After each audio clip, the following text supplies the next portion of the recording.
Hello, my name's David Lack, and I've been working with Rolls-Royce motor cars on a project using machine learning to improve assembly line efficiency. So, Rolls-Royce cars are these luxury cars that are handmade, of very high quality, and highly bespoke. So, the assembly line at Rolls-Royce is made up of 26 assembly stations. Each of these stations takes 36 minutes for the workers to fit all of the parts at that station. Also, 26 cars are launched every day, which means that about 5,000 cars are launched per year. So, let's follow the journey of a car down the assembly line.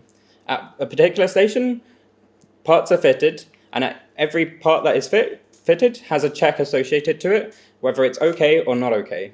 These could be some small imperfection like a wire not connected or whatever. And then at the next station, maybe there are no imperfections at all, and at the next, quite a few. So all of these corrections are summed up, and at the end of the line have to be reworked until the car is perfect and is sent to the customer. So why do we want to predict the corrections? For a given day, the corrections for the car can vary quite a lot, including varying between the same type of car.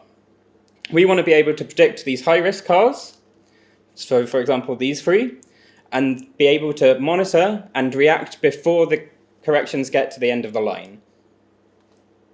Also, we want to be more in line with Henry Royce's view of the company of striving for perfection in everything we do and accepting nothing is nearly right or good enough. We don't want any of these imperfections on our assembly line. So, what data is there? There's the checks performed on each car. There's also the plan for the assembly line, what type of cars are being launched that day, when they're being launched, and the sequence that they're being launched in. And we also have all of these bespoke options and parts information for each car. So for my initial model, I just submitted all this information to XGBoost, and I got this prediction, which can identify some of these peaks and high-risk cars, but what it tends to do is just predict the mean.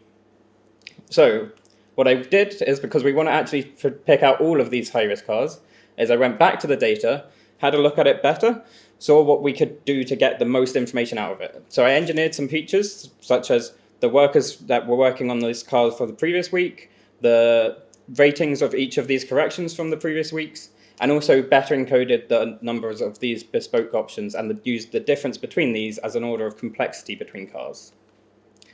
So I submitted this into my XGBoost model, and I was able to pick out a few more of these high-risk cars. And in fact, I managed to pick out 60% of the high-risk cars for a given week.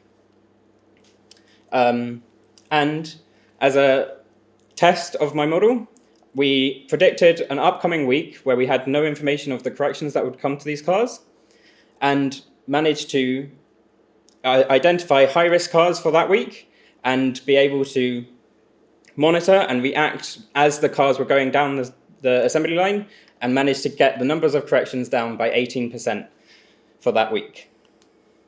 So this has been a proof of concept that we can actually predict these corrections, and will be continued to be developed further by using more information about the workers and information that I couldn't get in my fellowship.